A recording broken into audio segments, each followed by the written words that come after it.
Mayonnaise Chef Aïda, la référence. Yaay chef. Mère Vitale, c'est le théour, mon cœur. Chez Yonema, des ustensiles de qualité pour une cuisine délicieuse.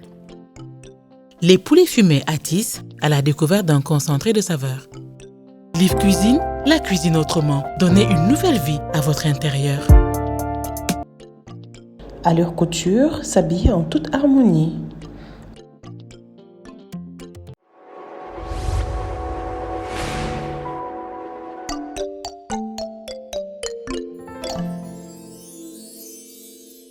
Bonsoir chers téléspectateurs de Appétissant. Alors les petits fins d'année bi les petits fêtes donc buffet yi du yomb à chaque fois dañ leen nar a indil ay buffet yu amul fenn donc tey ma nar leen a defalaatal beneen buffet nar leen indil entrée ay accompagnement plat bu neex Khadija indil leen dessert bu neex a neex donc tey le plat c'est du poulet braisé dinañ am accompagnement yu bëri dinaa defar des légumes sautés à l'ail dinaa defar aussi des croquettes de pommes de terre comme entrée ma defaral leen une salade russe et comme dessert Khadija nar leen indil layeuse cake donc man nag tey damay ñëw jublu directement sama préparation entrée alors lépp ci biir saladier bi la jëm man nar ko booleeg sama xarit mayonnaise Chef Aïda daal di salé poivré suñu salade russe daal di pare donc mën nañ jublu directement ci préparation bi ma daal di jël pomme de terre yi ak œuf dur daal di leen di découper en dés d'abord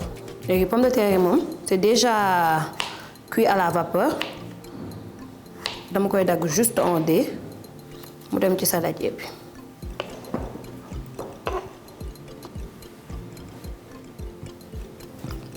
léegi dama ciy ñëw def carottes yi aussi c'est déjà cuit à la vapeur def ci aussi petit pois bi ak poivron yi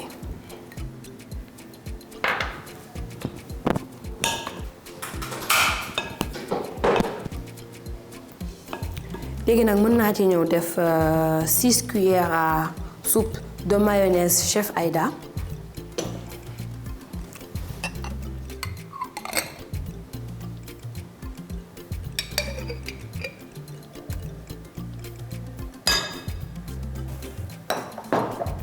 léegi nag damay ñëw ñëpp mélanger ko jusqu'à ce que ma am benn mélange bu compact après su ma paree j'ajoute le sel et le poivre et notre salade russe est prête.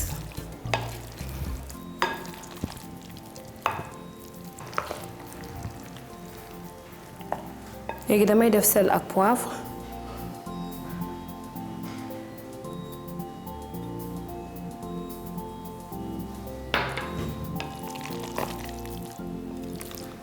léegi sama entrée pare na.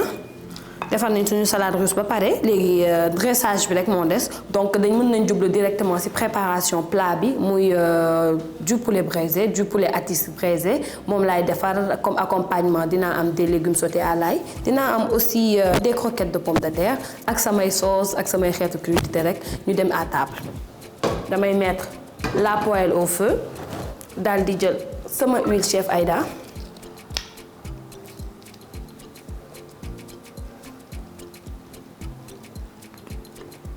daal di xaar jiw bi tàng tuuti léegi damay faire revenir les oignons bismillah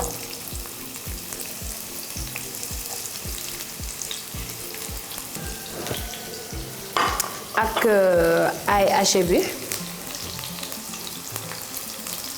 haché naa ko ba def ci ay épices def ci aussi tuuti poivron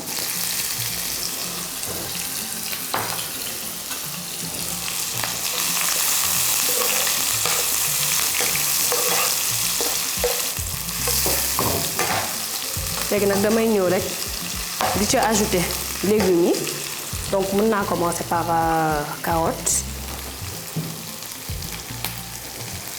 yi c'est déjà cuit aussi à la vapeur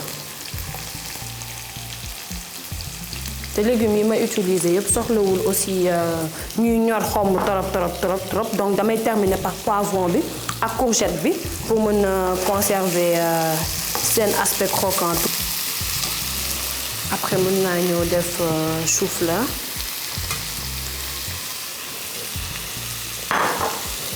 ak brocoli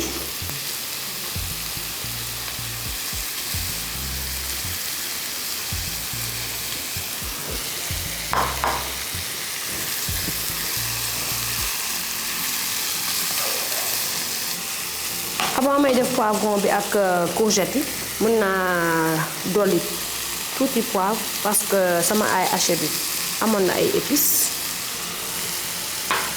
ma def sel.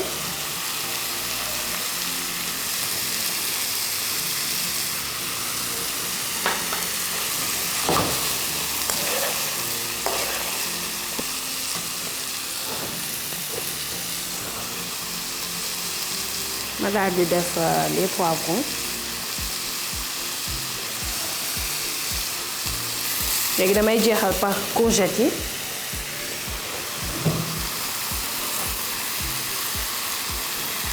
légumes sautés yi pare na donc éteindre naa feu bi dama koy réserver daal di jublu ci préparation poulet braisé bi.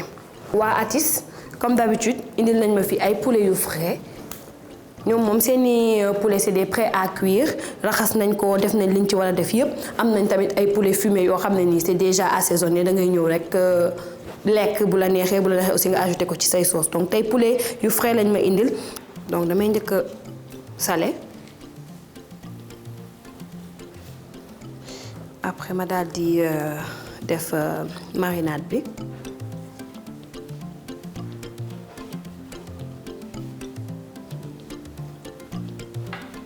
su ma paree daal di ñëw def ay incision pour mën a incorporer nokkos bi ci biir. léegi nag piqué nañ suñu ginaar assaisonné nañ ko mariné nañ ko ba mu saf waaye nag dafa am loo xamante ne nii moom fi mu ne nii ci biir kër gi dootuma fi mariné ginaar sans lii suñu gan bu bees bi la moutarde forte de chef Aïda. nga xamante ne ni tey dafa neex soo nekkee à table soo koy utiliser di nga am lu appétissant waaye tamit soo mariner sa ginaar ba pare ba diw ko ci di nga am lu gën a appétissant tey nag moom lay def ci sama ginaar c'est une moutarde très forte.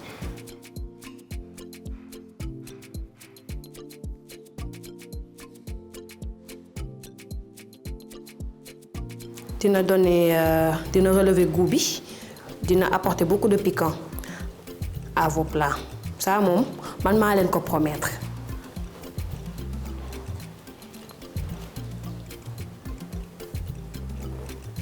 su ma paree ci moutarde chef Aïda bi mën naa jël huile bi l'huile chef Aïda fi mu ne nii moom macha allah la famille est au complet ma daal di def benn filet.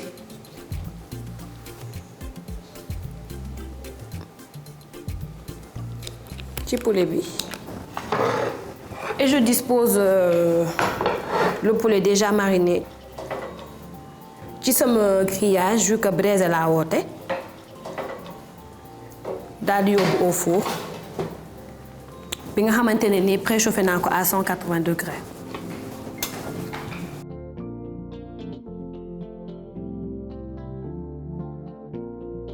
Salut tout le monde, bienvenue dans votre émission préférée appétissant et spéciale 31 décembre. Ça fait plaisir de vous présenter encore une nouvelle fois mon dessert, Layers Cake. Alors, on va commencer d'abord par la génoise. Et pour ça, on aura besoin de la farine, beurre, sucre, chocolat, œufs, extrait de vanille. Et sans oublier les vitalés, les stérilisés entiers bi. Moom mooy ñëw ci sama génoise. Et pour la crème, on aura besoin de mascarpone et de sucre glace. Pour la génoise, je vais commencer à mettre les œufs et rajouter le sucre pour les blanchir.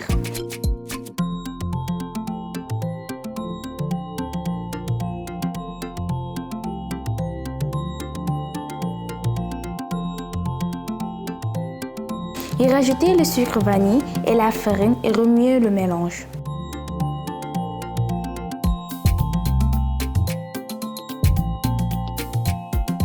Ensuite, mettre au bain-marie le chocolat en morceaux et du beurre. Le rajouter une fois fondu dans le mélange de farine et œufs.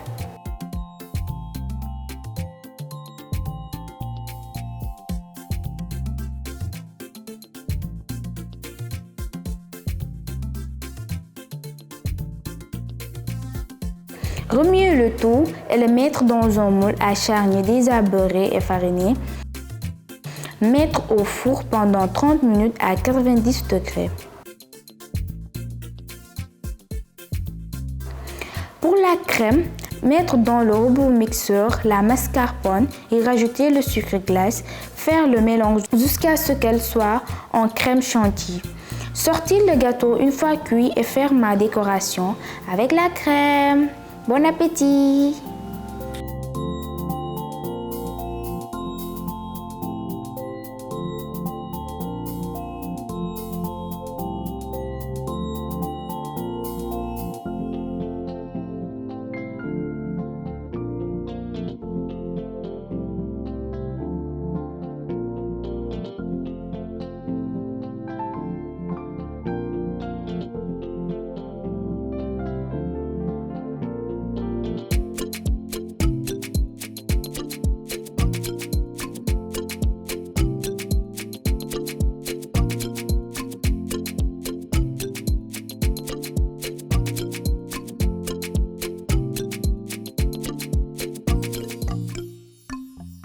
Khadija.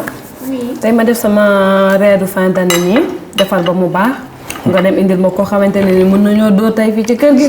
mbaa mu poñe ñu. ñaar lañu. ok d'accord te da nga di tooñ quoi. ah man de damaa tiit ndaxte wóoratul te man moom wax dëgg yàlla man damay dóoree sax man soo ma dóoree damay fayu du ma Virginie mais Khadija laa yoroon mais garaawul. léegi daal yéen da ngeen foog ne man dama ñëw di dóore rek quoi. ah loolu daal xamuñu wóorul kenn ndax xamuñu àdduna wóorul. franchement sonn naa. en tout cas daal moom ñu ngi lay dalal suñu biir kër. defaral nañ la reer bu neex. def naa poulet braisé.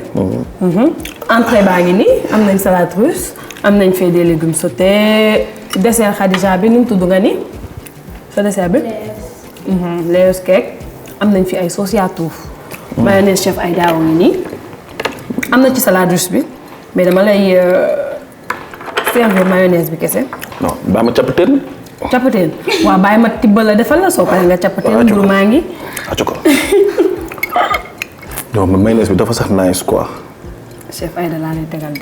non waxatuma dara parce que da ngeen bàyyi ba mu jógee entraînement ngeen ñëw jox ma lii damay gaañ sa bopp. ah donc ñoo on tombe à pic. acca kon. bon appétit. merci. ñamal mayonnaise après boobu mayonnaise waaw. comme que da ngay cappateen kii baa ngi nii yàlla bu baax c'est bon. acca kon. ñu tàmbali non sama énergie yu pare. jël nga énergie bi. waaw énergie bi boo ko jëlee bu ñu dóor rek. non mais takkuma ceinture tey. non tey takkuma ceinture.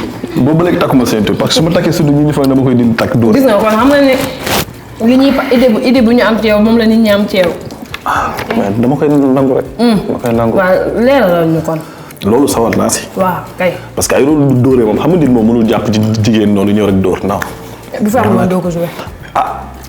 arrêté lii mais waaw d'accord am na fi. d'accord mais man mosuma si teg sama bët. parce que waaw parce que bu ma teg sax fu ñuy jàppee nit ñi di dóor. sérieusement mosoo ñu teg sa bët. non. ok. est-ce que xam nga ba ma joué loolu ba pare nii ba ma toogee di ko seetaan dama sonn après. da nga sonn dama toog sama rongo yi di waaj a wat parce que nekkul sama habitude. dóor jigéen non yàlla mu si yàlla mosal. amiin. dóor jigéen non jamais. jéem ko rafetul de moom. léegi yow bi nga doon joué séquence boobu yow lan nga sentir. non Khadija séquence boobu bi ma ko doon joué sonn naa de. sonn naa parce que bañ ma woowee dama expliqué.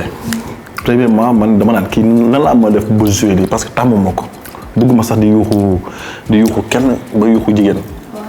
mais après dama xam ne film la rek day jeex day jàll. mais bu nekkoon loo xam ne réalité la du ma ko def.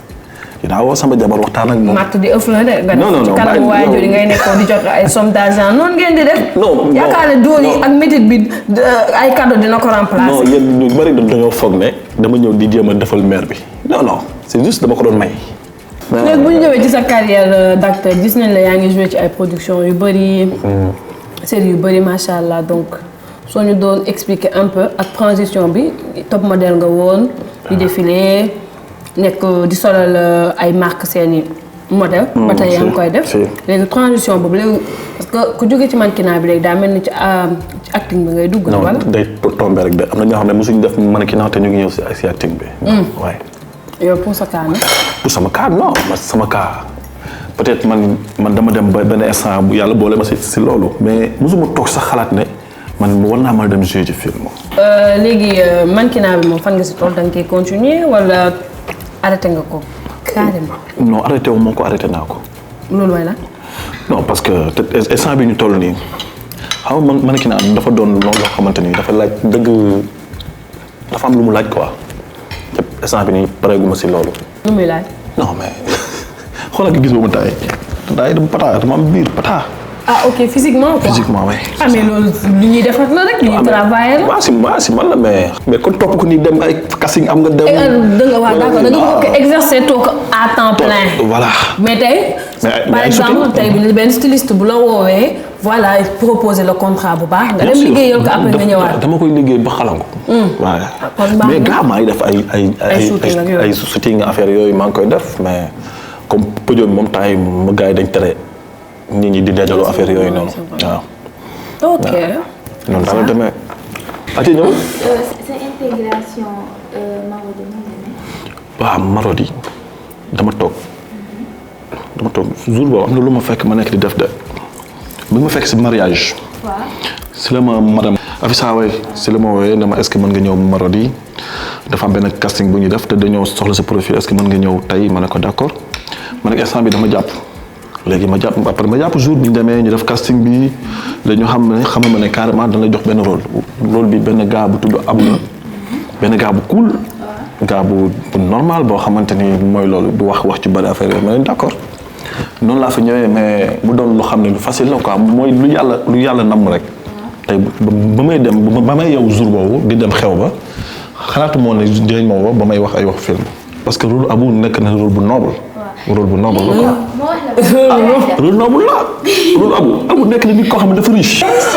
waaw dafa riche. léegi yow boo riche ci am te Abou riche ci jikko loolu ban sens la Abou arrêté. non dafa nànk jikko ji ça dépend.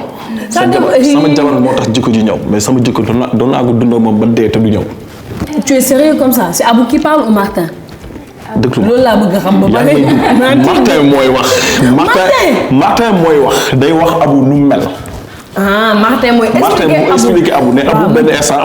soo commencé woon naa tiit. maa ngi doon wax ne waaw bu ma téye fi indi benn problème. yow yaa ngi jigéen bi nga bëgg nga nekk yéen ñaar nga won ko lu baax jëndal ko kër jëndal ko oto di ko toppatoo. dama benn instant tamit si moom la parce que imaginel ma génne ma liggéey ñëw war a añ. waaw ñëw fekkuma ko si kër gi déglu ma rek. dafa garaaw. dégg ko. ma woo ko téléphone fan nga nekk maa ngi nii si kër gi mu ne ma dama génn ànd ak sama sœur ma ne ko mais ànd ak sa sœur fan nangu ma fan la nekk te heure añ jot na moom war a tegal sama añ ma añ bu ne ma bon bi mi ngi foofu dina la tegal añ bi man naa teg sama jabar ñëw war a añ bon di ma tegal añ parce que ñëw na aalu na quoi ñëw naa expliqué non dama demal fi ma ne ko mu yuuxu ma dem yëg si kaw mooy loolu ñëw ñu daje si buntu néeg bi muy romb dóor ma épaule ma koy woo mu ñëw. ma koy laaj lan la mooy jaay làmmiñ mais foofu dafa war a tàng Abou dama ko fan foofu. te boo amoon conseil booy joxe ñi nga xam ne nii ñu ngi violente jigéen. mais avant may tontu si wax boobu damay baalu jigéen ñi parce que instant yi may ñu ma jàmm instant yi dañ ma mere.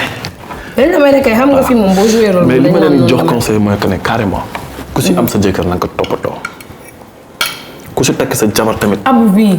non attends mais danga ma laaj dama lay wax boo tekkee sa jabar nga teral ko.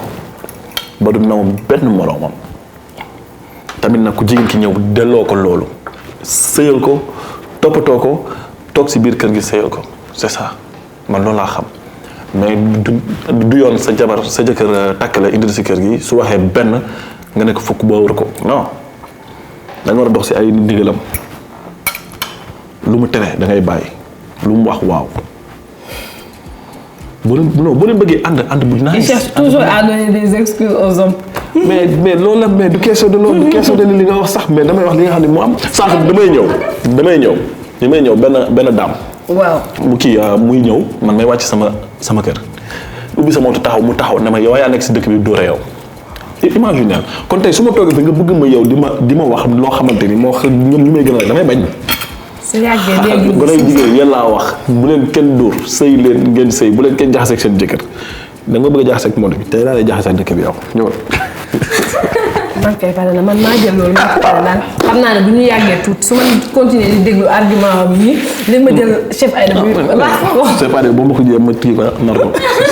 waaw façon du doon pertement ndax chef Aïda dafa neex macha allah. chef Aïda waaye c'est doon na mayonnaise bu doy waar waay. bu doy waar waay instant bi ba ma ko lekkee laa commencé am énergie. wax nga dëgg bi ngay ñëw nii da ngaa xawoon nag kii loof tuuti nii. soo nekkul woon tey mannequin nekkoo top modèle acteur amul beneen talent boo xam bi yow xam nga ne tey mu ngi nelaw si yow nga xam ne nii da nga ko war a exploiter. li ma def si àdduna ak bari. def naa menuisier. def naa tailleur. dem naa di maçon. ak lan fast food laa mujjee def li ñu togg ni maa ne ko daax foofu. kon su ma xamoon ci suba teel ngay ñëw. lu leer laa leen wax fast food laa mujjee def laa mujjee liggéey. te ba léegi mi ngi dox. sama frère fa nekk. kon nga war a xam ne man tey su ma demoon ba nga xam ne bàyyi naa j'ai film am naa leneen lu ma def mën naa dellu si fast food bi dem liggéey. mën naa dem def leneen. c'est polyvalent. waaw lu ma nekk di galérer dara non parce que dama xam àdduna dama dugg fii génn fii duggaat fii génn pour xam àdduna. te dama xam àdduna moo tax am lenn du ma dugg si lu bon moom nag jamais du ma dugg si loo xamante ni dana la si sikkar non. dëgg la lépp lu ma def ma koy teg si yoon. waaw tey su ma doon ba nga xam ne nekkatuma si lii nii mën naa retourné waat job sama job du ma wàññi dara. macha allah. Martin polyvalent le mot 12 métiers. Khadija. dugalal ko lu kii bi fii am ambiance tuuti. sànq maa la doon. sànq maa la doon jéem a wax nga may naan munoo way munoo fecc. non di nga way wala nga fecc. lu may fecc ak way kilifa bu toll nii man di fecc ak way. kilifa du dóore. kilifa Martin ngeen wax wala Abu mais yéen Martin ngeen wax wala Abu. dama leen jëm paak yéen dama leen ma ngeen jaaxle àdduna non lépp moom mënu ma ko quoi lépp bu amal benn anecdote bu drôle boo xam ne nii mën nga ñu ko raconter bu drôle nag. benn anecdote comme maanaam du drôle quoi. waaw benn jour. yow waxaguma sax nga commencé rek. benn jour. waaw temps yi ma dëkk de 15. dama bëggoon xaj man ak sama ay ñaari copains ñoom si newtuñ ci léegi bu ndax xëy lan laa war a dem jàngi dem di wuti xaj ay xaj yu ndaw ah. xaj pour def ko lan. xaj pour yar rek. yar dañuy jaral lu ñu jëndee ko meew pour jox ko xaj. mais benn jour xam nga man maa si gënoon dëggal bopp sopp am fit benn jour daal ma gis benn xaj bu jur ay doomam dem wutal doom yi fu mu leen teg mu dem leen du dem wutal leen li lekk xaw ma affaire yooyu noonu ma ñëw jël doom yi. jour boobu du ma ko loolu moom xoolal du ma ko fàtte moo ma def lii. xaj daal def la moo ma def lii. léegi nu mu demee nii naka la xaj bi jàppee jël doomu xaj bi man daal maay jékki-jékki sentir luy daw di ñëw may naan mais attends ma gis xaj bi di ñëw ma gis sànni jom ji mu ma sànni jom dama bëgg xaj man daal maa jékki-jékki am lu ma teex rek ma daanu xaj bi songu ma jógaat dugg bi biir géej ndox géej. fa laa dugg si géej. plonge xaj bi taxaw xaj bi su ma nee xaj bi taxaw di ma xaar. mais jox nga ko ay doomam. doom yi. naa ay doomam. xaj bi nee na du ma bàyyi parce que xam naa dalaan kii su ma ko deful lii ba léegi mu ñëwaat jël samay doom. xaj bi taxaw di ma xaar léegi sama copain yooyu xam nga moom gën a defi ne sama beneen copain bi mi ngi yor benn yat mais yat bi nga ko doon dóor xaj mais dafa juum dóor ko sama beneen copain bi. dafa jaxasoo man mi nekk si biir ndox mi maa ngi bëgg génne mënu maa génn. boo génnee xaj bi waaw mais li ma def sama benn copain bi moo ma sauvé parce que moom moo jékki-jékki jël doom ji mel ni ku koy yor nii. mu xaj bi ñëw rek mu teg ko daw man génn ndox bi. mais jour boobu noonu damay gis sama kër man nalaw 6 heures si ngoon ba 8 heures. doo toog a defar 8 heures si suba. donc ça t'apprendra. loolu dootuma dara si en tout cas de abu moom xaj war na koo def loolu. non pour abu xaj di ma def. abu laa wax de wax dama benn jour nekk dama ragal xaj loolu moo tax ma ragal xaj. am na benn vidéo bu ñu jëloon temps yi passé may daw xaj. kon abu suy tourné su na lee dóorati dañuy indi xaj tax ko def. gisoo maa ngi wax xaj commencé ñax. Qu'on continue sa dégustation. Dégustation baax na. yaa ko xaj kay. yaa tudd xaj moom fu mu am moom. dama dugg si kër gi léegi dama laajte naa amul xaj. non amul. nañ dégusté. bon appétit. mais seen kii bi neex na. macha allah na des ak jàmm.